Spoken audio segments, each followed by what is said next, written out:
가기를 소망합니다. 우리 함께 찬양으로 고백하겠습니다.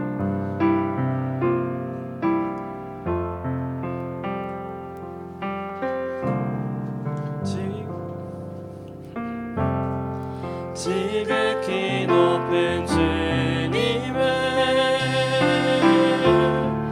나 지성소로 들어갑니다.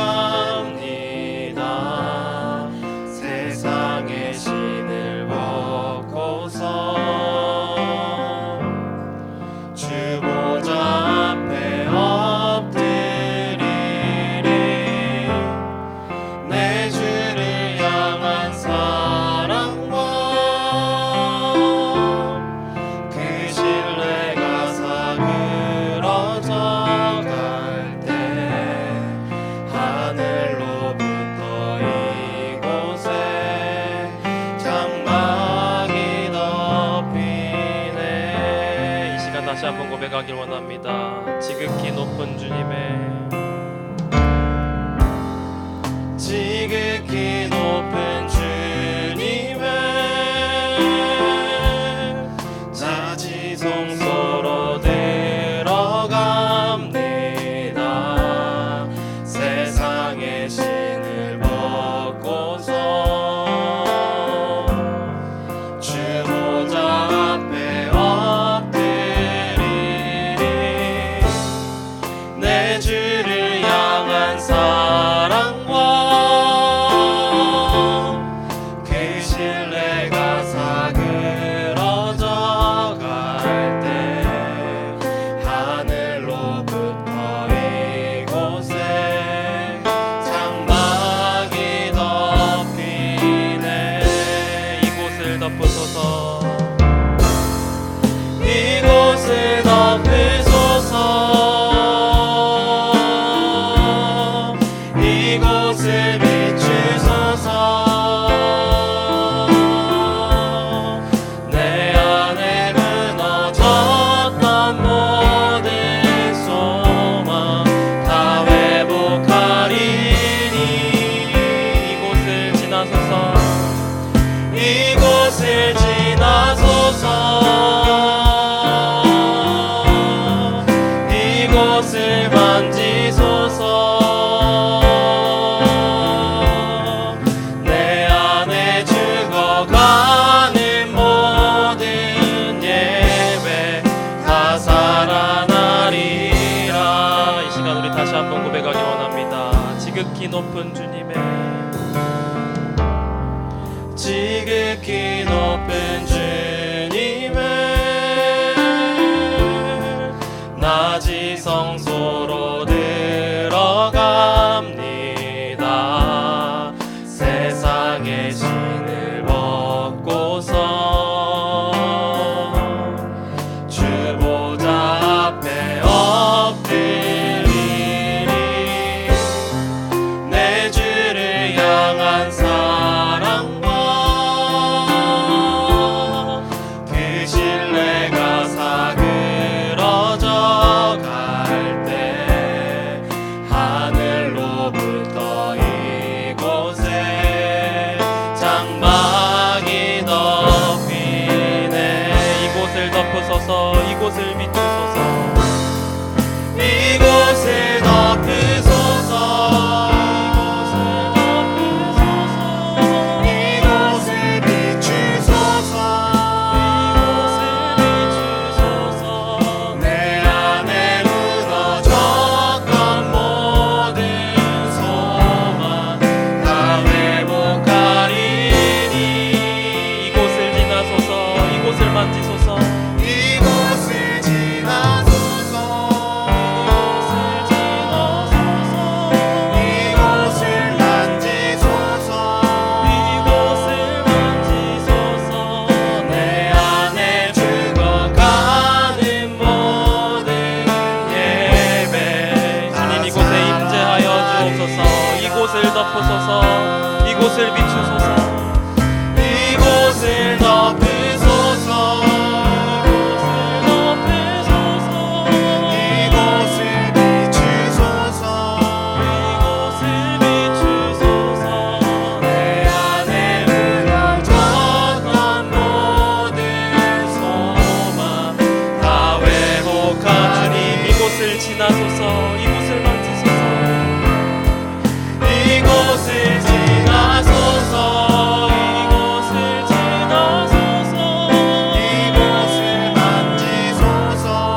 목소리로 고백합니다. 이곳을 덮으소서.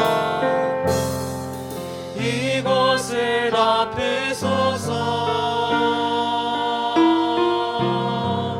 이곳을 비추소서.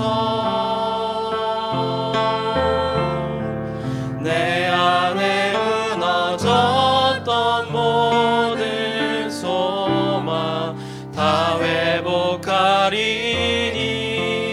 이곳을 지나소서. 이곳을 만지소서. 이곳을 지나소서. 이곳을 만지소서. 내 안에 죽어가는 모든 예배 다 살아나리라.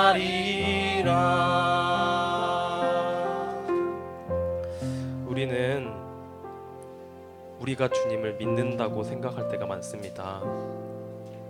하지만 주님이 우리를 선택하여 주신 것입니다. 우리는 우리가 주님을 붙든다고 생각할 때가 많습니다. 하지만 우리를 붙들고 있는 것은 주님이십니다. 주님이 사랑으로 우리를 붙들어 주시고 우리의 믿음 약함을 아시고 우리를 늘 뒤에서 지켜보시고 보호해 주시고 계십니다. 오늘 이 예배 시간에 주님이 나를 붙들어 달라는 기도하는 마음으로 이 시간 찬양하기를 원합니다. 찬송가 374장 함께 찬양하도록 하겠습니다. 나의 믿음 약할 때 주가 붙드네. 나의 믿음 약할 때에 주가 붙드네. 마귀 나를 꾀일 때에 주가 붙드네. 나를 붙드네. 나를 붙드네. 사랑하는 나의 주 나를 붙드. 우리 구주 아니면 서지 못하네. 우리 구주 아니면 서지 못하네. 나의 사랑 식을 때에 주가 붙드네. 나를 붙드네. 나를 붙드네.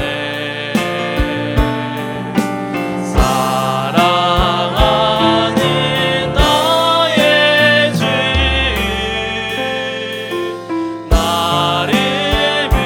나를 귀히 보시고 항상 붙드네. 나를 귀히 보시고 항상 붙드. 구원 얻은 사람을 항상 붙드네. 구원 얻은 사람을 항상 붙드네. 나를 붙드네. 나를 붙드네. 사랑하는 나의 주 나를. 다들 찬양합니다. 나의 영혼 약할 때 주가 붙드네. 나의 영혼 약할 때에 주가 붙드.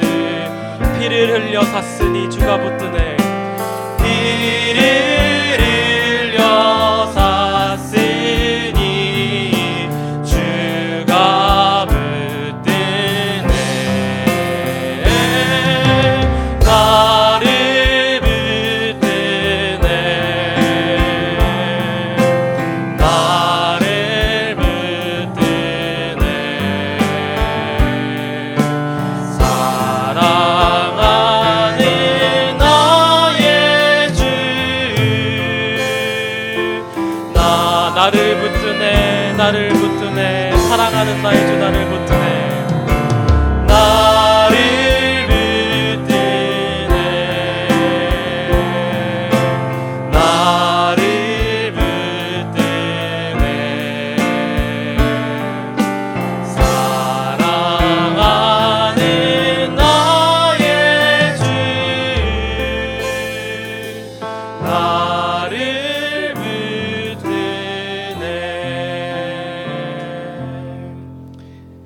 함께 기도하기를 원합니다. 주님, 이 시간에 주님의 보좌 앞으로 나아갈 때 우리가 신고 있던 세상의 신을 벗고 우리의 불신앙들을 버리고 주 보좌 앞에 나아가길 원합니다. 그 예수 그리스도의 피를 흘리며 주의 보좌 앞으로 나아갈 때 주님, 나의 믿음 없음을 아시고 나를 붙들어 주옵소서. 주의 사랑으로 주님 나를 붙들어 메어 주옵소서. 우리 다 같이 함께 기도하도록 하겠습니다. 주님, 오늘 이 시간에 우리가 주님의 보좌 앞에 나아가기를 원합니다. 주님, 나의 세상의 신을 모두 벗고 주님의 보좌 앞으로 나아갈 때 주님, 나에게 하나님의 은혜를 허락하여 주옵소서. 주님, 나의 믿음 없음을 아시고 주님, 나의 연약함을 아시고 주님이 나를 보호하시고 인도하시고 붙들어 주기를 이 시간 소망합니다. 아버지, 주님께 붙들린 인생이 되게 하여 주시옵소서. 주님께 인도받는 인생이 되게 하여 주시옵소서. 주 예수 그리스도의 능력을 힘입는 시간이 되게 하여 주시옵소서.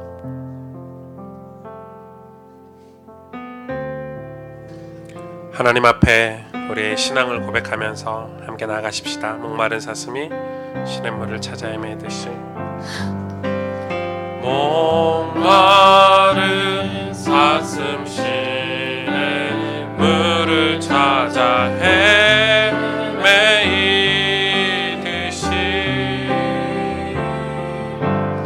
내 영혼 주를 찾기에 갈급하나이다. 목마른 사슴이 시냇물을 찾아 헤매듯이 목마른 사슴 시냇물을 찾아 헤매이 내 영혼 주를 찾기에 갈급하나이다. 내 영혼 주를 찾기에 갈급하나이다. 주님만이 나의 방패 나의 참소망 나의 몸 정성 다 바쳐서 주님 경배합니다. 금보다 귀한 나의 주님, 금보다 귀한 나의 주님, 내게 만족 주신 주,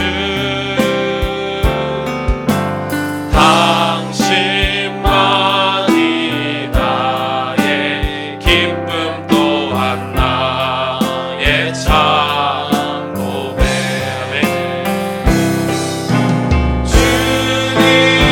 주님만이 나의 힘, 나의 방패, 나의 참 소망, 나의 몸 정성 다 바쳐서 주님 경배함. 주님만이 나의 힘이십니다. 주님만이 나의 힘, 나의 방패, 나의 참 소망, 나의 몸 정성 다 바쳐서 주님 경배합니다. 함께 기도하기를 원합니다. 우리 인생에는 왜 이렇게 고달픈 일이 많을까요? 왜 이렇게 짐과 같이 무거운 것들이 우리 주변에 이렇게 많을까요? 시편에 보니까 하나님 우리를 단련시켜서 우리의 영혼을 구원하시려고 우리를 환난에서 실족함에서 건지시려고 우리에게 어려움을 주신다고 성경은 말하고 있습니다. 예? 실족함이요? 우리는 매일 실족함을 경험하고 사는데요, 하나님은 우리에게 진짜 실족함, 우리 인생이 끝날 때 지옥에 가는 그 실족함, 지옥에 가서 느껴야 되는 그 실족함을 더 이상 주시지 않으시려고. 그래서 우리 삶의 수많은 문제와 사건, 어려움들을 통해서 구원을 깨닫게 하시려고, 영원한 천국이 있음을 깨닫게 하시려고 우리에게 어려움을 주신다고 성경은, 주님 우리를 시험하신다고 성경은 밝히고 있습니다. 오늘 우리가 주님 앞에 나와 예배드리는 게 얼마나 큰 축복인지요. 우리를 구원하신 주님을 붙잡고 사는 게 얼마나 큰 복인지요. 우리가 그걸 또 까먹었고 또 잊어버렸다면 오늘 예배를 통해서, 말씀을 통해서 다시 그 주님의 사랑을, 다시 그 주님의 한량없는 우리를 사랑하심을 오늘 발견하고 깨닫기를 원합니다. 주님, 내 영혼을 붙잡아 주옵소서. 주님, 우리의 인생을 붙잡아 주옵소서. 우리 이 시간에 합심으로 같이 하나님 앞에 믿음의 고백을 드리며 나아가십시다. 하나님 감사합니다. 주님, 성령을 우리를 붙잡아 주시고 인도해 주시옵소서. 우리의 수많은 어려움과 아픔이 있는 줄 압니다. 우리는 참 연약합니다. 우리 삶에 이렇게 고난이 많다고 우리는 불평하고 원망하지만 하나님, 그 고난과 불평과 문제들을 통해서 우리를 구원하시려고 하나님, 주님의 그 영원한 천국에 우리를 이끄시려고 하나님, 우리를 단련시키신 하나님, 그 완전한 실족함으로 하나님, 우리 빠져들지 않기 위해서 우리를 사랑하신 하나님, 그 하나님의 손길을 하나님 이 시간 경험하고 확인하기를 원합니다. 주님을 하나님 이 시간 맛보기를 원합니다. 주님을 하나님 이 시간 찾기를 원하오니 하나님 은혜를 베풀어 주옵소서. 주님 성령으로 역사해 주시고 함께 해주시옵소서. 아버지, 오늘 이 시간이 하나님께 분주를 받는 시간이 되게 하여 주옵시고, 은혜가 얼마나 영원히 쓰임받는 인생이 되게 하여 주옵시고, 오직 하나님만을 사랑하며 살아가는 인생이 될 수 있도록 주님 주님께 역사하여 주시옵소서. 주의 성령으로 이 예배가 우리에게 주의 은혜 예배가 되기를 원합니다. 우리의 마음을 어루만지시며 우리를 고치시며 치유하시옵시고 하나님의 손길을 통한 예배가 되기를 인도하여 주시고 성령으로 만져주시기를 원하옵나니 주님, 오직 하나님 성령의 충만함으로 역사하여 주시옵소서. 원합니다. 주님,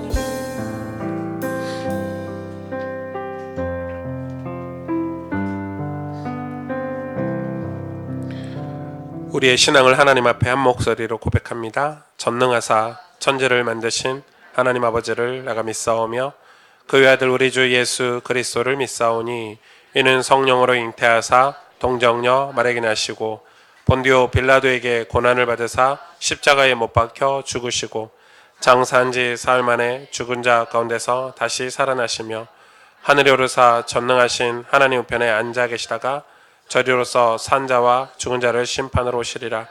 성령을 믿사오며 거룩한 공회와 성도가 서로 교통하는 것과 죄를 사하여 주시는 것과 몸이 다시 사는 것과 영원히 사는 것을 믿사옵나이다. 아멘.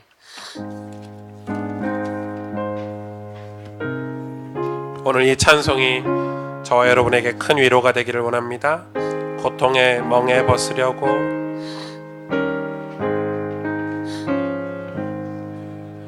고통의 멍에 벗으려고 예수께로 나갑니다. 자유와 기쁨 베푸시는 주께로 갑니다. 병든 내 몸이 든든하고 빈궁한 삶이 부해지며 죄악을 벗어버리려고 주께로 갑니다.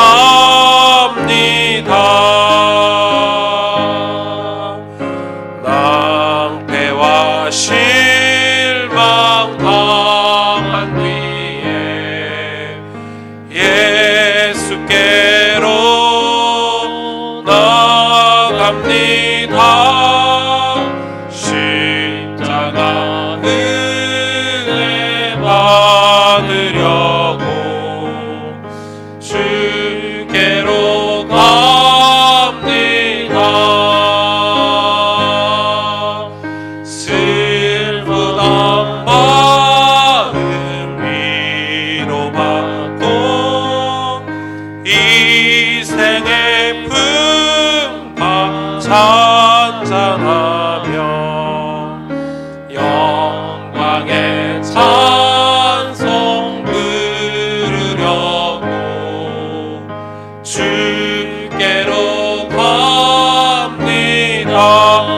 교만한 마음을 내버리고 교만한 마음을 내버리고 예수께로 나갑니다.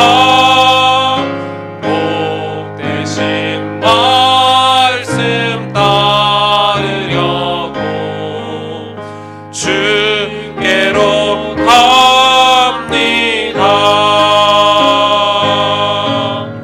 실망한 이 몸 힘을 얻고 예수의 크신 사랑 받아 하늘의 기쁨 맛보려고 주께로 갑니다. 죽음의 길을 벗어나서 죽음의 길을 벗어나서 예수께로 나 영원한 집을 바라보고 영원한 집을 바라보고 주께로 갑니다. 아멘.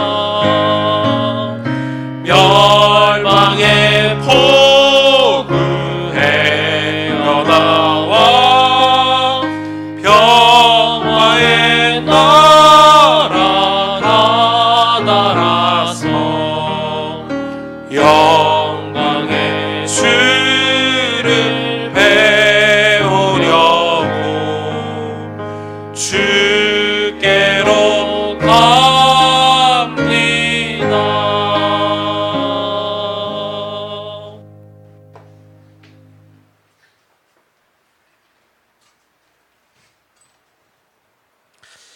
하나님, 주일을 맞아 예배와 찬양할 수 있는 기쁨을 주셔서 감사합니다. 하나님, 한 주간 살면서 사단의 속아 하나님께 가까이 가지 못한 저희들을 용서하여 주시기 원합니다. 하나님, 저희 말씀 사경회와 바이블 스쿨을 통해 하나님과 하나님의 말씀을 정확하고 바르게 알게 하시고 바른 말씀 위에 서서 하나님의 마음을 헤아리고 하나님의 말씀을 사모하는 저희들 에게 역사하여 주세요. 하나님, 비브리지와 선교 사역을 통해 바른 복음이 제3세계에 전해질 수 있도록 역사하여 주세요. 하나님, 하나님을 떠나 마귀의 종된 자들과 이 세상에 살아가는 게 너무나도 힘이 듭니다. 그들이 하나님을 떠나 그럴 수밖에 없다는 사실을 알고 있음에도 현장에서 그들과 살아가는 게 너무나도 힘이 듭니다. 그래서 저희들은 하나님의 은혜가 더욱더 필요합니다. 그래서 하나님과 가까워지는 기도가 더욱더 필요합니다. 그래서 하나님의 말씀과 예배가 더욱더 필요합니다. 하나님 말씀 들을 때 저희들의 마음 문을 열어주시고 말씀의 은혜 받아 삶과 신앙생활에 승리할 수 있는 메시지를 붙잡을 수 있도록 도와주세요. 연약한 저희들을 축복하셔서 하나님의 은혜가 충만해지도록 역사해 주세요. 하나님, 세우신 오승주 목사님의 오력을 회복시켜 주시고 오직 주님의 은혜로 강단에서 하나님의 말씀을 선포할 수 있도록 역사해 주세요. 시작하는 시간입니다. 마치는 시간까지 하나님께서 함께하여 주시기 원하옵고 우리 주 예수 그리스도의 이름으로 기도했습니다. 아멘.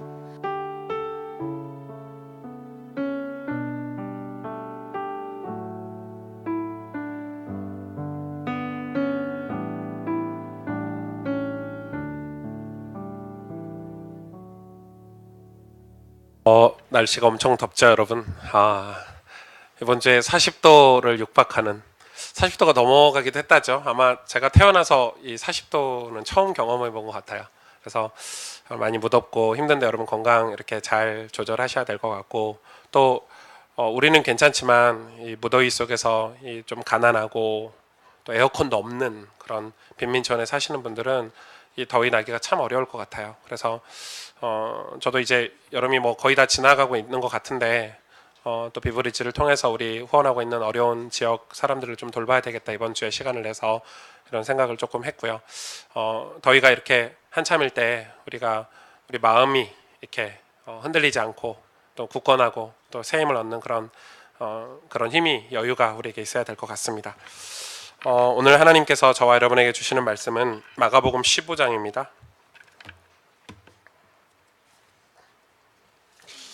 마가복음 설교가 8월에 다 끝날 것 같습니다. 네.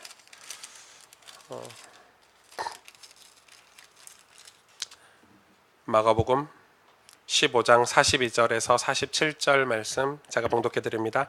이날은 준비일 곧 안식일 전날이므로 저물었을 때 아리마대 사람 요셉이 와서 당돌이 빌라도에게 들어가 예수의 시체를 달라 하니 이 사람은 존경받는 공회원이요 하나님의 나라를 기다리는 자라. 빌라도는 예수께서 벌써 죽었을까 하고 이상히 여겨 백부장을 불러 죽은 지가 오래냐 묻고 백부장에게 알아본 후에 요셉에게 시체를 내주는지라. 요셉이 세마포를 싸서 예수를 내려다가 그것으로 싸서 바위 속에 판 무덤에 넣어두고 돌을 굴려 무덤문에 놓음에 막달라 마리아와 요새 어머니 마리아가 예수 둔 곳을 보더라. 아멘.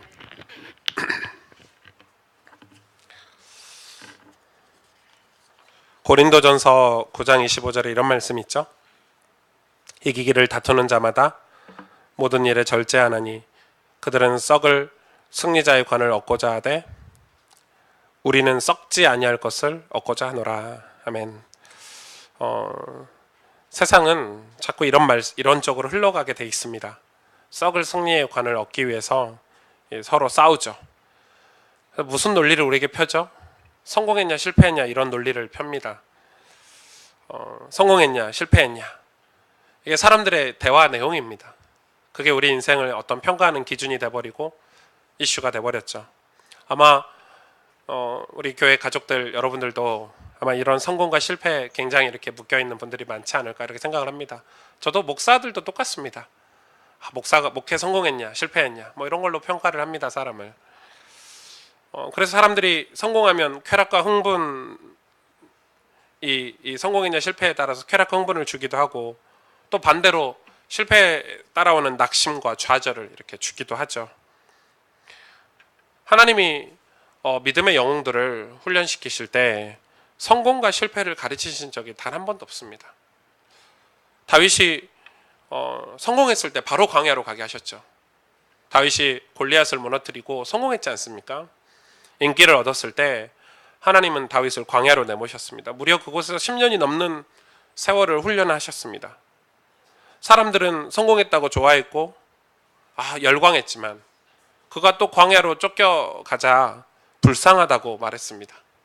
사람들은 성공과 실패의 기준으로 사람을 평가합니다. 그런데 그 광야가 다윗에게는 가장 축복된 시간이었지 않습니까? 우리가 생각했을 때는 광야가 가장 실패한 인생인데 다윗 개인에게는 가장 중요한 시간이었습니다. 그렇죠? 그곳에서 하나님을 만났고 그곳에서 천국을 보았고 그곳에서 그가 진짜 변화가 되었기 때문에 그렇습니다. 성공과 실패라는 개념은 세상의 개념입니다. 우리의 개념이 아닙니다. 하나님 나라의 개념이 아닙니다. 하나님은 우리에게 실패를 주시는 것 같지만 그 실패 속에 은혜를 주시기도 하고, 그렇죠? 성공을 주시는 것 같지만 그 성공 뒤에 감사를 주시는 것입니다. 세상에서의 모든 환경, 상황은 곧 구원과 관련이 있습니다. 여러분, 우리가 살아가는 인생이 구원과 아무런 관련이 없다고 생각하지만 하나님은 우리 인생을 펼치실 때, 우리 인생을 이끌어 가실 때 전부 다 구원과 관계 있는 사건, 문제, 우리의 환경을 주신다고 저는 확신합니다. 저와 여러분은 영원에 접속된 사람들입니다. 그게 구원입니다. 영원한 천국, 영원한 세계와 접속된 게 구원 아닙니까? 왜 예수님만이 우리에게 길이 되시냐? 그 영원에 접속되도록 유일한 길이 되시기 때문에 그렇습니다. 예수님이 아니면 그 영혼에 접속할 수가 없기 때문에 그렇습니다. 그래서 예수님만이 우리의 길이다라고 말하죠. 그런데 사람들이 그걸 모르기 때문에, 그걸 모른다면 육신의 삶이, 이 땅의 삶이 전부라고 생각하니까 그렇게 살아갑니다. 성공과 실패에 딱 묶여서 살아갑니다. 서로 싸우고 비방하고 비교하고 그 성공과 실패를 기준 삼아 살아가 버립니다. 성공하면 행복하고 실패하면 불행인가요, 여러분? 하나님이 저와 여러분에게 주신 진짜 축복은 우리가 세상에서 영원에 접속해서 살아가도록 주신 믿음이 진짜 축복입니다. 제가 설교를 잘 못하죠. 뭐 설교 준비를 많이 하긴 하지만 잘 설교를 이렇게 이 기교 있게 이렇게 센스 있게 잘하는 사람은 아니라고 생각을 합니다. 저도 제 설교를 들어보니까요, 못 듣겠습니다. 여러분 얼마나 힘드실까 이런 생각을 많이 합니다. 제가 설교를 아무리 잘해도 또 여러분의 이 말씀을 이렇게 가까이 할 수 있도록 권면을 아무리 많이 해도 사실 여러분이 믿지 않으면 그만입니다. 믿으려는 마음은 하나님이 주시는 축복이라고 저는 확신합니다. 그건 어떻게 설교를 잘한다고 믿으려는 마음이 생기는 거 아니라고 생각합니다. 제가 설교를 막 기교 있게 막 뭔가 짜릿하게 이렇게 설교를 한다 할지라도 하나님이 믿는 마음을 주시지 않으면 믿을 수가 없는 것입니다. 구원은 믿음으로 받습니다. 그래서 저는 제 사역이 이제 갈수록 바뀌어가고 있습니다. 옛날에는 막 이렇게 현장에서 뛰거나 복음 전하러 다니거나 그리고 뭐 본부에서 막 집회 같은 걸 섬기는 게 굉장히 제 인생에 굉장히 많은 비중을 차지했는데 이제는 그게 아니라는 것입니다. 지금은 기도하는 부분이 훨씬 더 큽니다. 제가 기도한다는 그 시간이 보이지 않지만 남들이 알아주지 않지만 아무도 몰라주는 게 기도 아닙니까? 그럼 기도하는 시간이 훨씬 더 큽니다. 그게 구원을 이루고 그 사역이 그 기도하는 사역이 하나님의 일에 가장 귀하게 쓰임받는 사역이라는 것을 점차 깨달아가고 있습니다. 구원받았다는 것은 지식이 아니라 저와 여러분의 실제의 삶입니다. 그래서 하나님은 저와 여러분에게 구원을 깨닫도록 수많은 사건들을 주십니다. 수많은 문제들을 주시기도 합니다. 그렇죠. 제가 뭐 이렇게 나이가 엄청 많지는 않지만 그래도 벌써 이제 43년을 살았으니까 언론을 통해서 또 제 주변의 그런 사람들을 통해서 보지 않습니까? 와, 저 사람 성공했어. 야, 저 사람 되게 성공했네. 그런데 실패로 끝나는 경우가 많습니다. 또 반대로 야, 저 사람은 왜 저렇게 어렵냐? 저 사람은 왜 이렇게 저렇게 됐냐? 이렇게 사람들이 말을 하지만 결과적으로 성공으로 인생이 끝나기도 합니다. 야, 되게 축복받았다. 야, 하나님께서 저 가정을 축복하신다. 이렇게 끝나는 걸 많이 봤습니다. 저는 여러분 이야기를 너무 많이 들으셨지만 가난한 농부의 8남매 중 막내로 태어났습니다. 저는 우리 가정을 왜 이렇게 태어나게 하셨냐 했을 때 여러분에게 간증하라고. 저희 부모님은 너무 가난하고 양쪽 다 부모님이 안 계신, 그래서 저는 할머니 할아버지라는 분을 본 적이 없습니다. 제가 태어났을 땐 이미 할머니 할아버지가 안 계셨습니다. 저희 부모님은 두 분 다 글을 모르셨습니다. 저희 아버지는 군대에서 글을 조금 배우신 모양입니다. 아버지는 술에 빠져 사셨습니다. 하는 것마다 잘 되지 않았습니다. 이 가난해도 이렇게 가난할 수가 없다. 저는 정말 가난이 정말 싫습니다. 이렇게 가난하구나.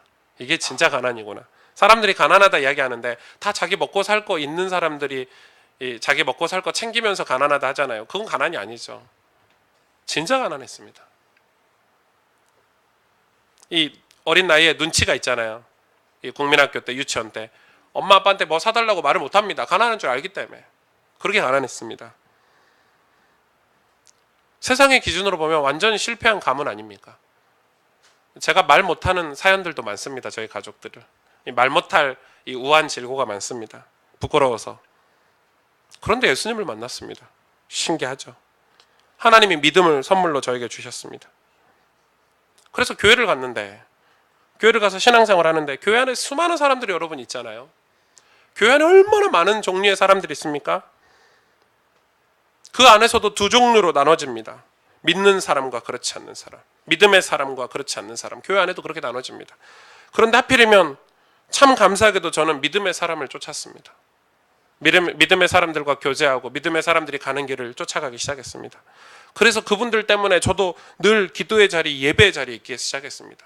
새신자로 갔는데 그래서 만나는 친구들이 다 금요 예배를 가서 금요 예배를 따라가기 시작했고, 제 친구들이 새벽 예배를 가서 새벽 예배를 따라가기 시작했고, 제 친구들이 은혜 받는 앞자리에 앉아서 저도 앞자리에 앉기 시작했습니다. 그게 왜 축복이냐? 그게 왜 은혜냐? 지금 생각하면 얼마나 큰 축복인지 모릅니다. 그래서 지금도 어려움이 있어도 괜찮습니다. 조금 위기처럼 보여도 그런 보이는 상황이어도 상관이 없습니다. 왜냐하면 기도하면 된다는 걸 배웠습니다. 하나님의 임재 속으로, 예배 속으로 들어가면 된다는 걸 배웠습니다. 여러분, 성공과 실패가 아닌 하나님의 영혼을 바라보고 살면 우리 인생의 큰 그림이 여러분 인생에 그려지기 시작할 것입니다. 성공과 실패는 세상의 논리입니다. 하나님의 논리는 구원입니다. 우리 인생이 구원받냐 그렇지 않냐, 우리 인생이 천국에 입성하냐 그렇지 않냐가 하나님의 논리입니다. 그래서 우리 인생을 사는 동안 수많은 성공과 실패를 경험하면서 하나님 그 속에서 우리를 구원하시려는 섭리를 가지고 계시는 것입니다. 오늘 본문을 통해서 이 사실을 조금 확인하려고 합니다. 오늘 본문 42절 43절에 이날은 준비일, 뭘 준비하죠? 안식일을 준비하는 거죠. 안식일 전날이므로 예수님이 안식일 전날 이렇게 소천하셨죠. 저물었을 때에 아리마대 사람 요셉, 참 중요한 인물입니다. 아리마대 사람 요셉이 와서 당돌이 빌라도에게 들어가 예수의 시체를 달라 하니 이 사람은 존경받는 공회원이요 하나님의 나라를 기다리는 자라. 여기서 아리마대 사람 요셉이 갑자기 튀어나옵니다. 마태복음이나 다른 복음서에 보면 아리마대 부자 요셉 이렇게 표현이 되어 있습니다. 엄청 부자인가 봅니다. 성경에서 부자라고 표현하면 진짜 부자거든요. 근데 오늘 보니까 이 사람은 존경받는 공회원이래요. 그러니까 이 권력도 가지고 있는 사람이죠. 심지어 빌라도에게 그냥 들어갔어요. 빌라도에게 그냥 들어갈 정도니까 여러분, 아무나 이 빌라도 총독에게 아무 그 방을 물고 들어갈 수 있는 사람이 많지 않지 않습니까? 그냥 들어갔어요. 당돌이 들어갔어요. 놀라운 말은 오늘 마지막 절에 뭐라고 기록되어 있죠? 하나님의 나라를 기다리는 자라. 저는 이 아리마대 사람 요셉이 굉장히 궁금해서 이번 한 주 내내 이 사람에 대해서 좀 찾아봤습니다. 이 아리마대는 지역 이름입니다. 아주 잘 사는 지역 이름입니다. 이 아리마대 사람, 이 지역 사람인 요셉, 이 사람이 혈통이 엄청나게 대단한 사람이었습니다. 부자에 그냥 자기가 부자가 된 게 아니라 집안 대대로 부자인 부자입니다. 요즘 말로 말하면 금수저 뭐 이런. 요즘은 금수저도 안 쳐준다면서요. 다이아몬드 수저 해가지고 뭐 이렇게 다 가졌다 해서 다수저 뭐 이렇게 얘기한다고 하는데 아무튼 그런 사람입니다. 그냥 집안이 그냥 원래 부자고 그냥 뭐 태어나서 어린 나이에 공회원이 됐고 뭐 권력과 실력, 지위 다 가지고 있는 이런 사람입니다. 그런데 여러분, 제가 진짜 궁금한 건 이런 사람이 하나님의 나라를 기다리는 자래요. 그러니까 믿음의 사람이지 않았습니까? 이런 믿음의 사람이 왜 성경에 갑자기 예수님이 죽고 나서 나타났을까? 왜 그 전에 예수님이 공생에 사역하는 동안에 한 번도 거론이 되지 않았을까? 제가 추측하건대, 개인적으로 제 추측입니다. 이런 사람이 지금까지 드러나지 않았던 것은 예수님의 제자들과 어울리기가 굉장히 꺼렸지 않을까, 그런 생각을 해봅니다. 사람은 누구나 자신의 환경을 뛰어넘기가 어렵습니다, 여러분. 예수님이 좋고 예수님을 따라가고 예수님을 흠모했지만 예수님과 가까이 가려면 예수님의 제자들을 거쳐가야 했습니다. 근데 그 예수님 제자들과 이 교제하기가 쉽지 않았지 않을까. 왜냐하면 너무 수준차가 많이 났습니다. 교양 있는 그가 무식하고 거짓말도 잘하는 어부 출신의 제자들과 아무렇지 않게 교제한다는 것은 힘든 일이었을 것입니다. 그런 그가 예수님의 십자가를 다 지켜봤습니다. 예수님의 공생애를 다 지켜봤을 것입니다. 그리고 그는 오늘 가장 낮은 자리에서 가장 결정적인 순간에 예수님의 제자들이 다 도망가고 한 명도 남지 않는 그 자리에서 예수님의 무덤을 파고 누구하고 같이 했죠? 니고데모와 함께 무덤을 파고 예수님의 시체를 받아와서 그 시체를 다 닦고 장례를 치릅니다. 여러분, 있을 수 없는 일입니다. 그런 부자가, 그런 상류층에 있는 사람이 무덤을 직접 하고 예수님의 시체를 닦고 이 장례를 치르는 것은 쉬운 일이 아닙니다. 누가 그렇게 하겠습니까? 다 사람들이 침뱉고 손가락질 하던 예수님을 누가 가까이 하겠습니까? 저는 부자들이 신앙생활하는 것을 많이 봤습니다. 저는 군대도 이 대전의 계룡대라고 육군 본부에서 군생활을 했습니다. 저는 주로 이렇게 스타들과 많이 놀았습니다. 제가 신회 회장을 했었는데 저희 부장님이 원스타셨고, 저 신회 부장님이 원스타셨습니다. 그리고 감히 사병들이 가까이 할 수 없는, 그리고 그 부대 총괄하는 이 분이 투스타셨습니다. 예배가 육군 본부교회니까요. 그래서 집사님 하고 다녔습니다. 저는 그런 분들을 어떻게 하다 보니까 이렇게 가까이 하고 알게 됐는데 참 신앙이 좋으십니다. 저는 규모 있는 사람이, 실력 있는 사람이 신앙 생활도 더 멋있게 잘한다는 것을 많이 봤습니다. 아, 그래서 우리의 규모, 우리의 실력도 굉장히 중요하구나. 참 멋지게 하셨습니다. 뒤끝도 없고 바르고 정직하게 신앙생활하는 모습을 참 많이 봤습니다. 아마 이 아리마대 사람 이 요셉도 그런 사람이 아닌가 생각을 해봅니다. 그냥 거칠애로 잘난 척하고 있는 척하고 허위 의식하는 사람이 아니었습니다. 예수님을 만나면 이 자기의 실력 선품들이 그 예수님 만남과 함께 다 드러나는 것입니다. 정결하고 순종하고 진실합니다. 그 시절 예수님의 십자가는 모두가 외면하였습니다. 여러분 아시죠? 외면할 뿐만 아니라 대적하고 비난했습니다. 그런데 그때 부자, 이 아리마대 사람 부자 요셉이 나타난 것입니다. 그리고 예수님의 장례식을 다 준비했습니다. 그리고 이 장례를 치렀습니다. 사람들의 시선, 사람들의 손가락질, 사람들의 비난 신경 쓰지 않았습니다.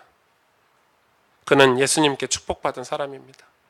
그는 하나님 나라를 정말 소망했던 사람이 분명합니다. 그는 부활을 바라본 사람이 분명합니다. 요셉이 빌라도에게 가서 시체를 달라 했고 장례를 치르는 동안 한 사람이 더 나타났는데 바로 예수님에게 거듭남에 대해서 묻고 떠났던 니고데모가 나타납니다. 오늘 본문에는 없지만 이 예수님의 장례를 치른 사람이 두 사람입니다. 요셉과 니고데모. 요셉과 니고데모가 함께 장례를 치릅니다. 예수님의 제자들이 다 도망가고 없습니다. 군인들이 지키고 있고 잡혀서 두려울까 다 도망갔습니다. 예수님처럼 십자가에 처형될까 두려운 마음도 있었을 것입니다. 이해합니다. 그러나 거듭남에 대해 고민하고 갈등하던 니고데모가 갑자기 찾아왔습니다. 나중에 이런 인물들은 하나님 나라를 위해 이름도 없이 귀하게 쓰임받습니다. 이들은 부활을 믿었기 때문에 예수님의 장례식을 목숨 걸고 치른 것입니다. 우리는 이런 신앙이 필요합니다. 우리 인생에 우리 신앙생활을 하다 보면 고비가 있습니다. 그래서 니고데모처럼 질문도 해야 되고 사람들의 그런 수준 때문에 갈등도 해야 됩니다. 그러나 여러분 믿음이 생기면 생명을 건 적용을 저와 여러분은 해야 되는 것입니다. 46절 47절에 요셉이 세마포를 싸서 예수를 내려다가 그곳으로 세마포를 사서 예수를 내려다가 그곳으로 싸서 바위 속에 판 무덤에 넣어두고 돌을 굴려 무덤문에 놓음에 막달라 마리아와 요셉 어머니 마리아가 예수 둔 곳을 보더라. 지금 요셉이 또 니고데모가 함께 이 장례를 실제로 치른 것입니다. 우리는 이런 신앙이 필요합니다. 실제로 우리가 믿음이 딱 생겼을 때는 생명 건 적용을 우리 삶에 해야 되는 것입니다. 이 두 사람처럼 실제적인 적용은 하지 않았지만 주님을 사랑해서 처음부터 끝까지 지켜본 사람들이 있습니다. 바로 이 여자들입니다. 이 마리아들이죠. 마리아들. 이유가 뭐죠? 이 사람들은 이 장례를 치를 수는 없었을 것입니다. 감히 이 아리마대 사람 요셉과 가까이 할 수 없는 신분이었을 뿐더러 여자들은 감히 그 앞에 가까이 갈 수 없는 존재들이었기 때문에 그 시대 상황상. 그러나 그들은 떠나지 않았습니다. 그들은 이 주님의 십자가 사건과 아리마대 사람 요셉과 니고데모가 장례를 치르는 모습을 곁에서 가까이에서 늘 지켜봤습니다. 왜요? 이유가 뭐죠? 주님을 사랑했기 때문에. 거기에는 어떤 조건도 필요하지 않습니다. 신학이 필요한가요? 주님 사랑하기 위해서 우리가 이런 신학이 필요해 이런가요? 조직이 필요한가요? 우리가 조직을 구성해서 시스템을 만들어서 부장 팀장 이런 거 만들어 가지고 그래서 주님 사랑해야 되나요? 수준이 필요한가요? 주님 사랑하는데 여러분 수준 필요 없습니다. 사실은 어떤 수준이 필요한가요? 사랑하는데 우리가 가끔 착각하는 게 있는 것입니다. 주님을 사랑하는데 뭔가 필요하다고 생각합니다. 그 자체가 걸림돌들입니다. 주님 사랑하는데 뭔가 필요하다고 생각하는 그 생각이 걸림돌들이 됩니다. 부활을 기다리는 사람들은 이처럼 부자도 있고 가난한 사람들도 있었고 이렇게 연약한 여자들도 있었습니다, 여러분. 결국 연약한 여자들은 아무것도 할 수는 없었지만 주님의 부활을 가장 먼저 보았습니다. 왜요? 그 무덤을 떠나지 않았거든요. 가장 먼저 그 부활을 보았습니다. 누가요? 그 여자들이요. 구원받았다는 사람은 환경이나 상황, 이 자신의 조건을 잘 따지지 않습니다. 주님을 사랑하는데 부활에 참여하는데 무슨 그런 것이 필요합니까, 여러분? 오늘 본문에 부활을 믿지 않고 대적하는 사람이 나오죠. 반대로 누구죠? 오늘 본문에는 나오지 않았지만 대제사장과 바리새인들이죠. 이 인간들은 이 대제사장 바리새인이라는 칭호가 아까운 인간들입니다. 사실 이 인간들은 예수님이 죽었잖아요. 십자가에 못 박혀 죽었는데 이 사람들은 떠나지 않았어요. 이 성경 이걸 기록하는 어떤 주석에 보니까 예수님을 대적하기 위해서 그 예수님이 부활한다는 말을 하셨기 때문에 그 예수님이 부활한다는 말이 미심쩍어서 그것까지 완벽하게 처리를 하려고 또 모여서 의논을 했어요. 그래서 무덤 앞에 병사를 세우고 모든 계획을 다 세운 거예요. 그 뒤에 사후에 올 어떤 문제까지 예상을 해서 이 사람들이 모여서 다 세력을 모으고 대단한 시스템을 가지고 권력과 능력을 가지고 자기들은 완벽하게 준비했다고 생각한 거예요. 사실 완벽하게 준비한 게 맞죠. 그 머리 위에서 그들의 머리 위에서 하나님의 구원의 섭리를 십자가 사건을 이루시지 않았습니까? 근데 결정적으로 빌라도라는 엄청난 권력의 최정점에 있는 한 사람을 자기 편으로 만들었으니 그들의 기세가 얼마나 여러분 등등했을까요? 그런데 빌라도가 어떤 상황을 겪고 있는지 보실까요? 마가복음 오늘 본문 44절입니다. 빌라도는 이제 이 아리마대 사람 요셉이 시체를 달라고 하니까 빌라도는 그제서야 예수께서 벌써 죽었을까 하고 이상히 여겨. 무슨 말이죠? 예수님이 살아있지 않을까? 뭐 이런 내용일 수도 있겠죠. 백부장을 불러. 이 백부장은 어떤 백부장이죠? 지난주에 예수님이 그리스도다, 예수님이 진짜 메시아다라고 고백했던 백부장이죠. 이 백부장을 불러 죽은 지가 오래냐 묻고, 이 마가복음에서는 이렇게 사라집니다. 이 빌라도라는 인물이. 저는 이 짧은 본문을 묵상하면서 설교를 준비하면서 참 마음이 아팠습니다. 왜 마음이 아팠냐? 아리마대 사람 요셉이 와서 시체를 달라고 하자 빌라도는 예수가 벌써 죽었을까 하고 이상히 여겼다고 했습니다. 이 백부장은 이 빌라도의 질문을 받은 백부장은 예수님이 죽었습니다라고 말했겠죠. 십자가에서 예수님이 숨질 때 백부장은 진실로 하나님의 아들이다라고 고백했지만 사실 빌라도는 예수님이 지금 죽었는지 살았는지 관심조차 없었습니다. 자기가 심판해서 자기가 십자가에 못 박게 해놓고 그 뒤에 빌라도는 다른 일을 했을 것입니다. 같은 공간 같은 시대에 살았지만 빌라도는 판결을 하고 자신의 일을 하고 자신의 삶, 정치의 삶, 권력의 삶, 부유와 쾌락의 삶으로 돌아갔을 것입니다. 그의 관심은 예수님에게 없었습니다. 로마 정치가 어떻게 돌아가는지, 지금 내 자리가 얼마나 위태한지 위태롭지 않은지.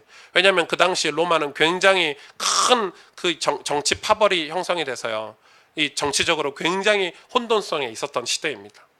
그러니까 빌라도는 거기에 관심이 있었습니다. 자기의 총독 자리가 어떻게 될까, 거기에 관심이 있었습니다. 그래서 여러분, 예수님과 직접 대면한 빌라도였지만, 직접 마주한 빌라도였고, 십자가를 직접 마주한 빌라도였지만 그에게는 아무런 감동도 느껴지지 않았습니다. 제가 볼 때 세상에서 가장 불행한 사람이 아닌가. 자기가 대단한 권력자이고 권세자였지만 결국 그 권력과 권세에 묶여서 구원의 기회를 놓친 것입니다. 거기에 묶여버린 것입니다. 자신이 믿었던 그 돈과 로마의 권력, 그거에 묶여서 자기 인생이 멸망의 포구에서 헤어나와서 영원한 자유를 얻을 기회를 이 빌라도는 놓친 것입니다. 거기에 묶여버렸기 때문에. 여러분, 복음을 전해도 복음을 듣지 않는 사람들은 뭔가에 묶여있는 것입니다. 돈에 묶여있거나 성공에 묶여있거나 세상 행복에 묶여있거나 무엇인가에 묶여있는 사람은 보이지 않습니다. 예수님이 찾아왔는데 그 예수님을 만나지 못한 것입니다. 제가 이번 한 주 19,007명이 등록한 대회를 진행하고 왔습니다. 저는 이 대회를 처음부터 섬겼습니다. 300명일 때부터, 400명, 300명일 때부터. 저는 그때부터 이 기도한 기도 제목이 있습니다. 한 번도 바뀌지 않았습니다. 이 대회를 통해서 우리 후대들이 구원을 얻고 은혜를 받으면 그것으로 만족했습니다. 그걸 위해서 뛰었지 다른 목적은 하나도 없습니다. 저희 교회 청년들, 우리 대학생들이 스텝으로 많은 헌신을 하고 있습니다. 저는 기도했습니다. 어떤 숫자나 조직 모양에 우리 청년들만이라도 빠지지 않았으면 좋겠다. 사람들은 이야기합니다. 와, 2만 명이 모였대. 와, 대단해. 여기 보면은 막 이렇게 얘기합니다. 뭐 자기가 마치 대단한 사람이 된 것처럼 행동하고 말합니다. 그러나 거기에 사랑이 없으면, 영혼을 사랑하는 마음이 없으면, 하나님의 마음을 헤아리려는 마음이 없으면 다 무용지물 아니고 이 모래성과 같은 거 아니겠습니까? 2만 명이 모이든 100명이 모이든 10명이 모이든. 여러분, 우리가 착각하면 안 됩니다. 그건 우리의 삶이 아닙니다. 여러분, 우리의 삶은 여러분의 가정이고 여러분의 직장이고 여러분의 삶의 터전 아닙니까? 여러분은 무엇에 묶여 있습니까? 혹시 우리가 그런 숫자, 어떤 그런 거칠에 이렇게 묶여 있다면 사람들이 그것에 열광하고 그것이 마치 대단한 것인 양 생각하면 우리는 뭘 놓치죠? 예수님을 또 놓치는 것입니다. 십자가를 또 놓쳐버립니다. 십자가의 복음을 놓쳐버립니다.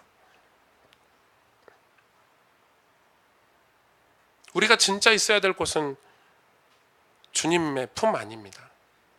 우리가 진짜 거해야 될 곳은 하나님 나라 아닙니다. 결국 빌라도는 부활을 믿지 않고 대적한 대표적인 사람이 돼버렸습니다.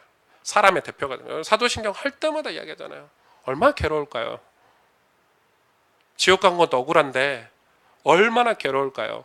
전국 전 세계에서 주일날 예배 드릴 때마다 본디오 빌라도에게 고난을 받으사 자기는 손을 씻었지만 성경은 그를 기록하고 주목하고 있는 것입니다. 하나님 나라를 보지 못하기 때문에 세상에 묶여 있어서 하나님 나라를 보지 못하는 것입니다. 저와 여러분은 이 아리마대 사람 요셉처럼 하나님의 나라를 기다리는 자가 되기를 원합니다.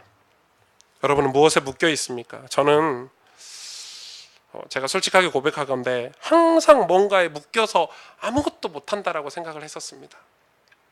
그런 거 있지 않습니까? 능력이 없을 때는 능력이 없다고 늘 나는 능력이 없을까? 제 이 자존감이 바닥을 칠 때 아무것도 못한다고. 가정에 문제가 많을 때는 나는 왜 이런 가정에 태어나겠을까? 나는 왜 이런 가정에서 아무것도 할 수 없는 이런 가정에서 어디 해외를 가고 싶어도 비행기값 하나 대주지 못하는 부모님 밑에서 난 평생 이렇게 살아야 되나 보다. 놀라운 건 젊을 때는 놀면서 분명히 놀고 있거든요. 시간이 부족하다고 늘 불평하는 거예요. 왜 이렇게 나는 시간이 없을까? 그러나 진짜 한 가지 이유는 그런 이유들이 아니더라고요. 능력이 없는 것도 아니고 가정의 문제가 중요한 것도 아니고 시간이 없는 것도 아니고 은혜를 못 받았기 때문에, 십자가의 은혜를 못 받았기 때문에, 은혜를 받고 보니까 능력이 문제가 아니고 가정도 문제가 아니고 시간이 부족한 것도 아니었던 것입니다. 부활하신 예수님을 만나고 나니까 같은 문제 속에서 기도하고 예배하고 오히려 다른 사람을 도울 만큼, 이거는 생각의 차이 정도가 아닙니다. 생각을 바꿔라 이 말이 아닙니다. 생각을 바꿀 정도가 아닙니다. 저는 훌륭한 사람도 되어야 된다고 생각했고 성공한 사람이 되어야 된다고도 생각했습니다. 그래서 하나님 왜 나를 이런 환경에 묶어두냐고 원망한 것입니다.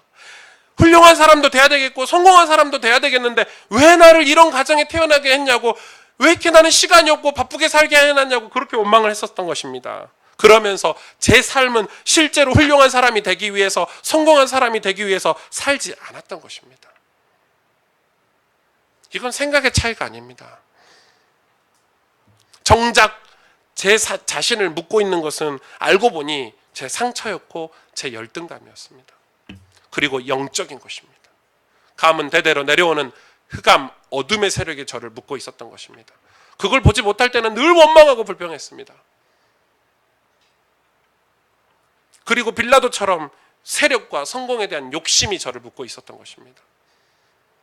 고린도후서 4장 6절 어두운데 빛이 빛이라 말씀하셨던 그 하나님께서 예수 그리스도의 얼굴에 있는 하나님의 영광을 아는 빛을 우리 마음에 비추셨느니라. 아멘.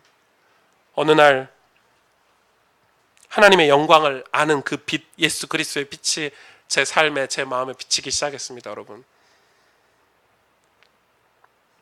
물론 그 빛이 비쳤다고 해서 갑자기 제가 훌륭한 사람이 되고 갑자기 막 불평도 원망도 안 하는 사람이 되었냐, 그렇지는 않습니다만은 점차 제 삶이 바뀌어가고 있다는 걸 알게 되었습니다. 그 묶여 있는 것에서 벗어나고 있다는 걸 느끼기 시작했습니다. 예수님을 믿는다는 것, 부활하신 주님을 인격적으로 만난다는 것은 묶인 상태이지만 자유가 있는 삶이 되는 것입니다. 우리는 세상에 묶여 있습니다. 여러분 직장 생활도 해야 됩니다. 돈도 벌어야 되고 성공도 하셔야 되고 내 자식도 먹여 살려야 되고, 그죠? 가정도 지켜야 되고 교회도 세워야 되고 할 일이 너무 많습니다. 다 묶여 있는 것입니다, 우리 인생은. 그러나 영원한 세계와 접속되는 순간부터는 자유가 있는 삶입니다. 묶여 있으나 영원한 자유를 소망하기 때문에 그렇습니다. 그리스도와 연합하기 시작하면서부터 내가 사는 것이 아니요 예수님을 위해서 사는 삶으로 변화되기 시작하는 것입니다. 고린도후서 4장 10절에서 12절에 우리가 항상 예수의 죽음을 몸에 짊어짐은 예수의 생명이 또한 우리 몸에 나타나게 하려 함이라. 우리 살아있는 자가 항상 예수를 위하여 죽음에 넘겨짐은 예수의 생명이 또한 우리 죽을 육체에 나타나게 하려 함이라. 그런즉 사망은 우리 안에서 역사하고 생명은 너희 안에서 역사하느니라. 아멘. 그런데 왜 이런 부활신앙이 우리 인생에서 자꾸 사라질까요? 사실 제자들이 그랬다고 볼 수 있죠. 그 대단했던 예수님을 3년이나 따라다니고 동행했던 제자들이 다 사라졌지 않습니까? 물론 그들은 결국 마가다락방에 모여서 하나님 나라를 말씀을 통해 성령의 도우심으로 확신하고 변화되었습니다. 교회가 그런 역할도 해야 한다는 것입니다. 마가다락방에 성령의 역사가 있던 그런 역할을 해야 된다는 것입니다. 저는 이번 말씀 사경회가 그런 성령의 역사가 있는 말씀 사경회가 되기를 원합니다. 마가다락방에 성령이 임하시고 우리가 정말 서로 교제하고 떡을 떼며 하나님의 비전으로 충만해지는 그런 말씀 사경회가 되기를 원합니다.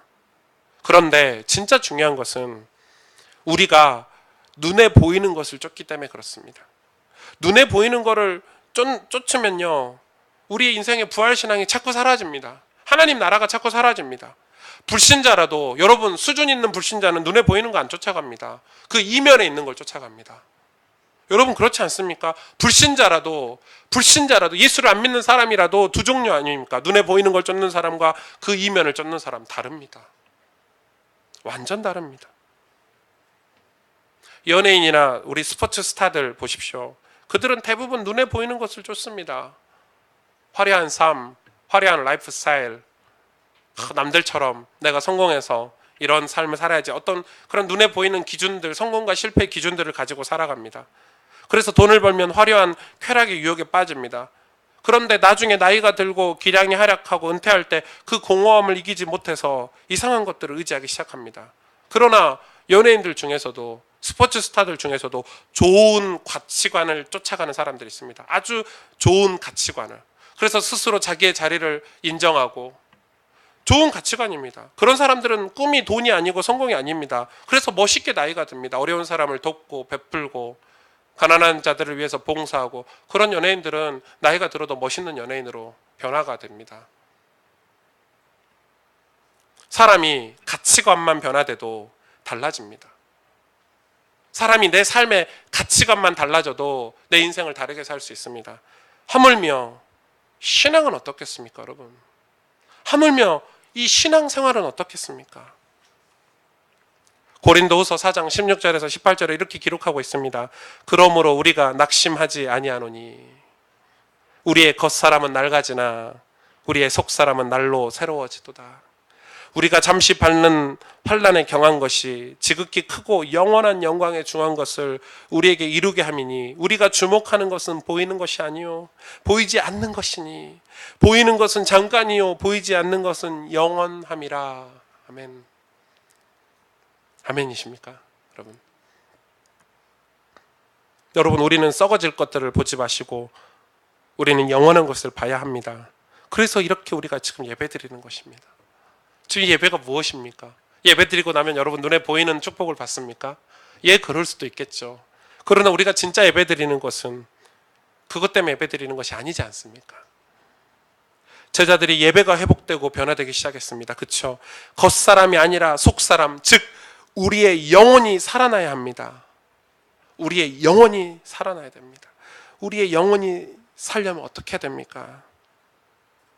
고린도후서 5장 17절에서 19절에 바로 이어서 이렇게 말씀하고 있습니다. 그런즉 누구든지 그리스도 안에 있으면 새로운 피조물이라.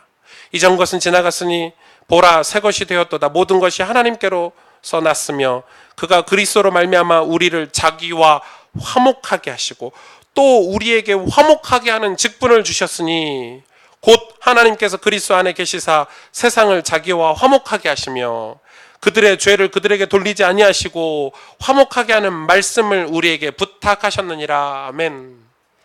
이게 저와 여러분이 이 땅에서 감당해야 될 직분입니다. 화목의 직분. 화목의 말씀을 우리에게 주시고 그들의 죄를 그들에게 돌리지 않고 화목하게 하시는 말씀으로 그들을 살리고 그들과 하나님을 화목하게 하는 그것이 우리가 해야 될 사명인 것입니다. 목사님들이 목회를 하다 보면 어느 지점이 오냐? 이 집사님이, 우리 윤 집사님이 내가 복음 전했는데 왜 나한테 이렇게 서운하게 하지? 이런 지점이 옵니다. 그래서 목회가 타락하기 시작합니다. 목회가 건강하고 축복을 받으려면 어떻게 해야 됩니까? 윤 집사님이 나를 통해서 복음을 받았지만, 나를 통해서 신앙을 배웠지만 이 사람이 나와 독립하고 이 사람이 하나님과 가까이 하게 만드는 것, 그게 축복의 목회입니다. 여러분, 자녀를 키울 때도 마찬가지입니다. 내 자식이라고 집착하기 시작하면 끝납니다. 거기서 자식은 자꾸 독립을 시켜서 누구와 화목하게 해야 되죠? 하나님과 화목하게 해야 됩니다. 그게 자식을 건강하게 키우는 방법이고 비결입니다. 부모에게서 독립해서 하나님의 자녀로 살도록, 하나님과 화목하게 살도록 하는 것이 축복입니다. 그게 굉장히 고독한 일이고 어려운 일이지만 목회는 그 일을 잘해야 목회를 잘한다고 저는 생각합니다. 요즘은 여러분 기도가 없어지는 시대라고 합니다. 무조건 짧고 간단하고 명료해야 살아남는다고 목회를 가르치고 있습니다. 이 간단해야 성도들이 좋아하고 교회 모든 예배가 간단 명료해져야 좋아하는 예배라고 합니다. 제가 얼마 전에 몇 달 전에 이 수원에 아주 좋은 교회가 있어서 수요예배를, 저희 교회 수요예배가 없으니까 저는 가끔 교회를 이렇게 탐방하려면 남의 교회를 이렇게 가볼 때 수요예배를 가보는데 우와, 제가 뿅 갔습니다. 일단 에어컨이 천장에 다 달려 있고 저희도 좀 그래야 되겠죠. 교회를 이사 가면 이 천장에 좀 에어컨을 달아서 여러분 시원하게 예배를 드려야 되고, 그게 제가 농담적으로 한 거고, 예배가요 얼마나 깔끔하든지 한 2,000명 정도 모여 수요예배를 드리는 큰 교회인데 예배가 너무 질서정연하고 깔끔하고, 예배 이렇게 드리고 나왔는데 뭔가 개운하고 사우나 한번 하고 나온 것 같은 그런 느낌을 받았습니다. 그래야 된다고 합니다. 저도 복잡한 세상에서 일주일 내내 지친 우리 성도님들이 교회 와서 지치면 안 되겠다 이렇게 생각해서 여러분에게 직분을 잘 맡기지 않습니다. 교회 제가 청소를 부탁합니까? 제가 여러분에게 교회 와서 뭔가를 복잡하게 시스템을 만들어서 모임을 만들어서 이걸 해라라고 부탁합니까? 그래서 저희 교회 시스템도 굉장히 깔끔하고 여러분이 교회 와서 예배만 드리고 은혜만 받도록 그렇게 제 목회를 그렇게 시작을 했습니다. 사실은. 그런데 우리 성도님들이 자꾸 착각하는 것입니다. 기도마저 심플해지려고 합니다. 우리의 예배, 말씀 묵상마저 간단하게 하려고 합니다. 여러분, 부활 신앙의 핵심이 무엇입니까? 하나님 나라에 맞춰서 사는 것입니다. 하나님이 나에게 맞춰서 사는 게 아니고 내가 하나님 나라에 맞춰서 사는 것입니다. 그래서 하나님 나라를 배우고 공부하는 것은 여러분 쉬시면 안 됩니다. 그래서 내 삶이 하나님 나라에 맞춰서 살아가는 것이 신앙생활입니다. 그걸 믿기 때문에 그렇게 준비하면서 사는 것입니다. 그것은 눈에 보이는 결과가 없을 수도 있습니다. 그러나 믿기 때문에, 사모하기 때문에 예배도 드리고 묵상도 하고 전도도 하는 것입니다. 단순히 기도해라, 예배드려라 이 말이 아닙니다. 부활하신 주님을 만나고 하나님 나라를 발견하면 하나님과 화목하게 돼 있습니다. 그러니 모든 관심과 관점이 거기에 집중이 됩니다. 사실 사람하고 화목하려면, 원수와 같은 내 가족과 화목하려면 하나님과 먼저 화목해야 됩니다. 그렇죠? 그런데 화목하게 하는 방법으로 하나님이 주신 그 말씀을 여러분 우리가 놓치면 안 된다는 것입니다. 하나님과 화목하게 하려고 우리에게 주신 그 기도를 우리는 간단 명료하게 해서는 안 되는 것입니다. 지금 교회가 심플해지고 간단해졌다고, 교회가 마저 인스턴트 식품을 파는 것 같은 어떤 편의점과 같이 교회가 변화되고 있는데 저는 굉장히 위험하다고 생각합니다. 여러분, 기도를 쉬는 것은 죄라고 성경은 밝히고 있습니다. 다른 건 다 일하시지 않아도 좋습니다. 간단해도 좋습니다. 그러나 말씀을 포기하시면 안 됩니다. 기도를 포기하시면 안 됩니다. 주일날 말씀을 제대로 듣지 못하셨다면 그럴 수 있죠. 졸리기도 하고 피곤하기도 하고, 우리 간호사들은 밤새 근무하고 이 주일날 아침에 교회 오시는 분들이 많거든요. 그러니까 늘 졸아요. 제가 안 조는 걸 본 적이 없어요. 여러분 생각해 보십시오. 토요일날 오후 12시부터 이 주일 아침까지 밤새 이 주사 놓고 환자들 간호하고 그러고 왔는데 주일날 안 조는 게, 전 주일날 오는 게 기특한 것입니다. 오는 것 자체만으로도. 그래서 주일날 조는 사람들은 다 사연이 있겠다 싶어서 안 깨웁니다.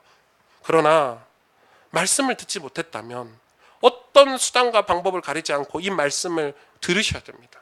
그리고 이 말씀이 깨달아지지 않는다면 이 깨닫도록 기도하셔야 됩니다. 미치겠다 이런 생각이 들 겁니다. 목사님, 도대체 이 말씀이 들리지 않는데 어떻게 해야 됩니까? 생각해 보십시오. 생각해 보십시오. 집중이 안 된다, 피곤하다, 아이들 때문에 예배를 드릴 수 없다, 지금 내가 일해야 되는데, 밤새 일요일날 일해야 되는데 말씀이 들리지 않고 피곤하다, 다 그런 핑계들을 댑니다. 그렇다 칩시다. 그게 맞는 말이라고 칩시다. 그러면 누구 손해입니까? 잘 생각해 보셔야 됩니다. 누구 손해입니까? 하나님 손해입니까? 가스펠교회 손해입니까? 제 손해입니까? 아닙니다. 하나님은 말씀을 소중히 여긴 사람들을 축복하셨습니다. 하나님은 기도를 귀하게 여긴 사람들을 축복하셨습니다. 아리마대 사람 요셉이나 그 마리아들이나 니고데모 같은 사람들을 하나님은 귀히 여기셨습니다. 하나님 나라를 기다리는 신앙은 사이비 이단들처럼 허무맹랑한 것이 아닙니다. 아주 구체적이고 사실적인 것이 하나님 나라입니다. 그래서 말씀에 순종해서 살 때 우리가 하나님 나라를 볼 수 있고 살 수 있기 시작한 것입니다. 아리마대 사람 요셉이나 니고데모나 마리아들처럼 말씀을 귀담아 들었기 때문에 그들은 하나님 나라에 초대된 것입니다. 허투루 들지 않았습니다. 예수님이 죽으시고 3일 만에 부활할 것을 믿었기 때문에 장례를 치르고 그 곁을 부활을 목격하기 위해서 지키고 있었던 것 아닙니까? 그게 신앙입니다, 여러분. 여러분, 우리가 다른 것은 잘 못해도 괜찮습니다. 다른 건 다 못하셔도 괜찮습니다. 교회 와서 뭐 잘하려고 하지 마십시오. 괜찮습니다. 교회에서 내 전문성 뽐낼 일 있습니까? 못하셔도 됩니다. 오늘처럼 찬양이 좀 삑사리도 나고 이래야, 그죠? 얼마나 좋습니까? 나도 힘있게 찬양할 수 있구나. 그러나 말씀 하나만큼은 제대로 붙잡고 사셔야 합니다. 그래서 여러분 묵상일기를 좀 쓰셔야 됩니다. 묵상을 하셔야 됩니다. 말씀을 묵상한다는 것은 말씀을 내 것으로 소화한다는 뜻입니다. 내 것으로 적용해서 삶을 살자 이 말입니다. 다른 사람 신경 쓰지 마시고, 다른 교회가 뭘 하든 부러워하지 마시고, 시기하지 마시고, 우리는 성경대로 살아보자 이 말입니다. 하나님 말씀대로 살아보자. 그리고 저와 여러분은 그 말씀을 섬기는 직분을 가지시길 바랍니다. 그게 화목해 하는 직분입니다. 다른 걸로 화목 안 됩니다. 여러분, 밥 사주는 걸로 사람의 마음이 위로가 됩니까? 위로가 되긴 하죠. 전 장로님들이 저 밥 사주시면 엄청 기분 좋더라고요. 근데 사실 밥 먹으려고 장로님들 뵙는 거 아니죠. 장로님들이 믿음을 가르쳐 주시고 저에게 지도해 주시고, 그게 힘되는 거지. 말씀이, 그 믿음의 고백이 힘이 되는 거지. 우리는 성경대로 말씀이 심겨지는 교사로 여러분 헌신하고, 말씀으로 화목하게 하는 미션홈을 섬겨주시고, 우리 각 부서의 부장님들은 그 말씀의 은혜가 있는 예배가 되고 교회가 되도록 섬겨주시고, 우리 중지자님들은 영혼을 섬겨주시고, 교회는 그렇게 말씀이 우리 이웃에게, 우리 가족에게 흘러가게 하는 것이 주된 사역인 것입니다. 저 역시 마찬가지입니다. 저는 설교 한 편을 준비하는데 평균 20시간이 걸립니다. 그래서 이번 주에는 거의 잠을 자지 못했습니다. 큰 대회를 치러야 되는데 설교를 준비해야 되니까 밤새. 사실 전에는 이 사람들을 만나러 다니거나 사역을 하러 다니거나 이런 데 시간을 훨씬 더 중요하게 생각을 했습니다.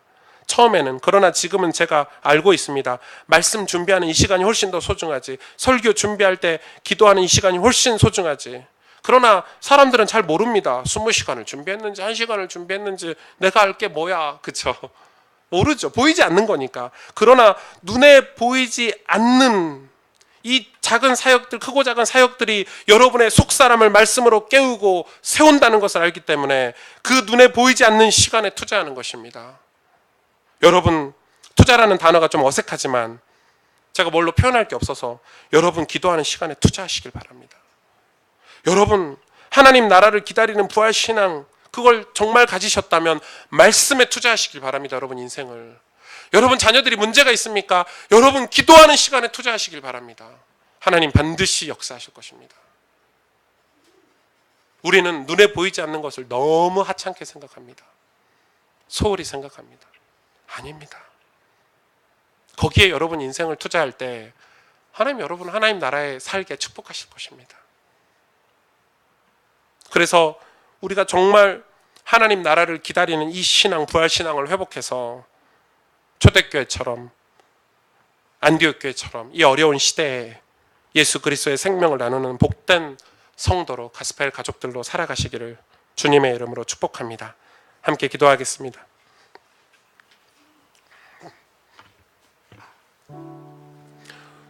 세상은 우리를 성공과 실패로 속입니다. 자꾸 성공과 실패에 묶이게 만듭니다. 그러나 하나님께서는 성공과 실패가 아니라 구원으로 우리를 인도하고 계심을 우리는 믿습니다. 실패한 듯 하나 그 속에서 하나님의 긍휼을 깨닫게 되고 성공한 듯 하나 그곳에서 하나님의 진노하심을 깨닫게 됩니다. 우리가 구원의 축복을 놓칠 때가 너무 많습니다. 구원받아 놓고도 또 세상의 성공과 실패에 붙들려 살 때가 많습니다. 환경과 상황, 상처와 열등감에 묶여서 하나님의 부르심에 순종하지 못할 때가 많습니다. 그런 우리에게 오늘도 하나님은 이 말씀의 은혜를 주시려고 예배의 자리로 부르셨습니다. 오직 하나님만 바라보게 해주세요. 그래서 내 부족한 내 환경도, 연약한 내 상황도, 힘들고 어려운 내 가정도 모두 하나님의 구원을 위해서 주신 선물임을 깨닫게 해주세요. 하나님, 날 구원하시려고, 내 인생을 구원에 사용하시려고 주시는 축복임을 깨닫게 해주세요. 그래서 우리는 눈에 보이지 않는 하나님 나라를 실제로 믿기 위해 말씀과 기도에, 예배에 시간을 투자하고 마음을 투자하고 담아서 우리 인생이 보이지 않는 하나님 나라로부터 오는 그 놀라운 비밀과 신비한 능력으로 우리 삶이 변화되고 하나님의 축복을 경험하고 생명의 역사를 경험하고 그렇게 믿음의 사람이 되어가고 믿음의 가정이 되어가는 그 복을 경험하게 해주세요. 오늘 말씀을 붙잡고 우리가 이 기도 제목을 가지고 우리 하나님 앞에 간절히 함께 기도하도록 하겠습니다. 하나님 감사합니다. 하나님 우리에게 은혜를 주옵소서.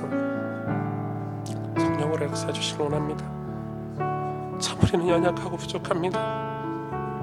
세상은 성공과 실패로 우리를 속입니다.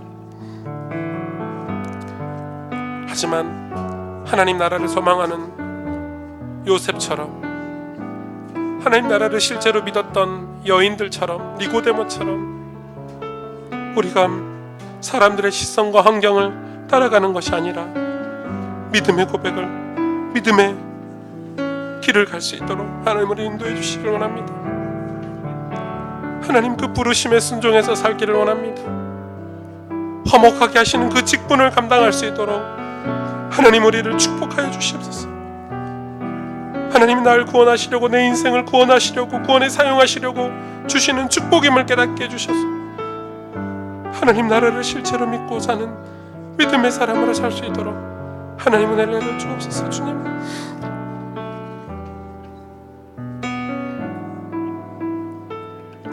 함께 마지막으로 은혜 아니면 이라는 찬양을 같이 고백하길 원합니다. 이 가사를 보니까요, 하나님의 크신 계획 다 볼 수가 없고, 그래서 우리가 작은 고난에 지치고 그 고난의 어려움을 당하기도 한다고 고백을 합니다. 그런데 우리가 어디에 묶여 있냐? 주님께 묶여 있으면, 주님께 묶인 나의 모든 삶이 그 고난을 버티고 견디게 하신다라고 고백하고 있습니다. 진짜 그런 것 같습니다. 우리가 세상에 묶여 있거나 성공과 실패에 묶여 있으면 하나님 나라를 볼 수가 없습니다. 그러나 우리가 주님께 묶여 있으면 어려운 고난 같은 우리의 삶들을 헤쳐나가고 결국 구원에 다다르고 결국 그 하나님이 예비하신 천국의 축복을 맛볼 수 있지 않은가. 그래서 우리가 우리 삶이 은혜 아니면 살아갈 수 없다라고, 오직 예수 그리스도가 아니면 살아갈 수 없다라고 고백하는 삶이기를 원합니다. 함께 이 고백을 함께 드리십시다.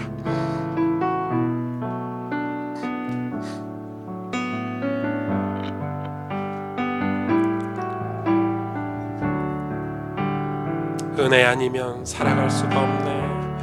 은혜 아니면 살아갈 수가 없네. 호흡마저도 다 주의 것이니 세상 평안과 위로 내게 없어도 예수. 오직 다시 한번 고백합니다. 은혜 아니면 살아갈 수가 없네. 은혜 아니면 살아갈 수가 없네. 호흡마저도 다 주의 것이니 세상 평안과 위로 내게 없어 예수. 오직 예수뿐이네. 크신 계획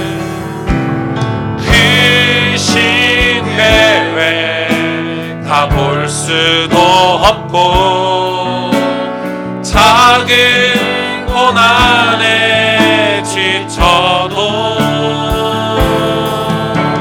주께 묶인 나의 모든 삶 버티고 견디게 하시네.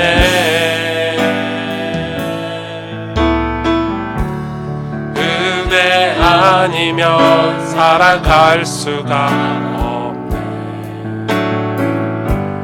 나의 모든 것 다 주께 맡기니 참된 평안과 위로 내게 주신 주 예수.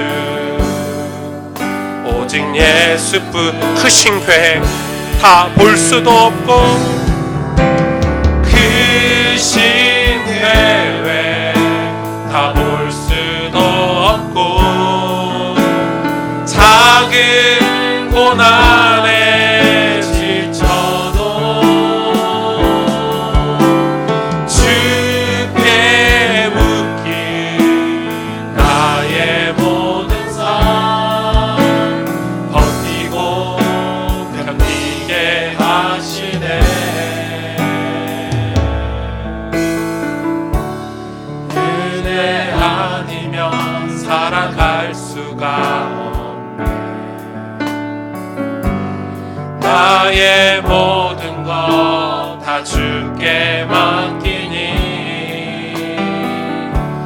참된 평안과 위로 내게 주신 예수. 오직 예수뿐이네.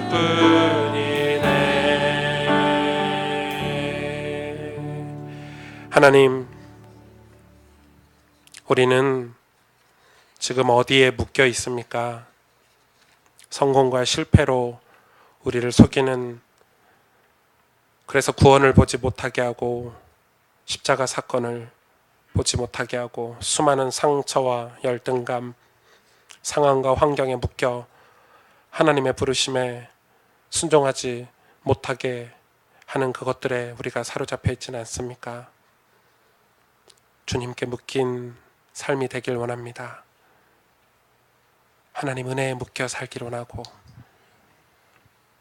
하나님 그 구원의 축복에 묶여서 살기를 원합니다. 그래서 부족한 내 환경도, 연약한 내 상황도, 힘들고 어려운 내 가정도 하나님이 구원을 위해서 주신 선물임을 깨닫기를 원합니다. 하나님이 날 구원하시려고, 내 인생을 구원을 위해서 사용하시려고 주시는 축복임을 깨닫길 원합니다. 하나님, 아리마대 사람 요셉처럼, 니고데모처럼, 신실한 마리아들처럼 우리가 하나님 나라를 믿는 믿음의 사람으로 신실하게 주님을 따라가길 원하오니, 그렇게 고백하는 우리 가스펠교회 성도들을 하나님 두 손 들어 축복하여 주시고, 세상 평안과 세상 위로가 우리에게 없어도 주님이 주시는 진짜 평안과 위로가 날마다 우리 삶에 있기를, 우리가 예배 드릴 때마다, 하나님 앞에 기도할 때마다, 하나님의 말씀을 들여다볼 때마다 그 은혜를 주시기를 간절히 축복합니다. 이제는 우리 구주 예수 그리스도의 은혜와 하나님 아버지의 놀라우신 사랑과 성령의 충만하심이 하나님 나라를 소망하고 기다리며, 그냥 기다리는 것이 아니라 그것이 사실임을 믿고 아리마대 사람 요셉처럼, 니고데모처럼, 마리아들처럼 그 하나님 나라를 우리 삶에 실제로 적용하며 실제로 그 삶을 살아가길 원하는 사랑하는 가스펠교회 모든 성도들 위해, 그래서 하나님 나라의 귀히 쓰임받고 눈에 보이지 않는 하나님의 축복을 받아 하나님 나라에 입성했을 때 참 잘했구나, 참 수고했구나, 사랑하는 나의 아들 딸들이라고 그 축복을 받는, 그 축복을 받길 원하는 가스펠 교회 모든 성도들 위해, 이들의 가정과 후대들, 이들의 모든 삶의 터전 위에 이제로부터 영원토록 항상 함께 계실지어다. 아멘.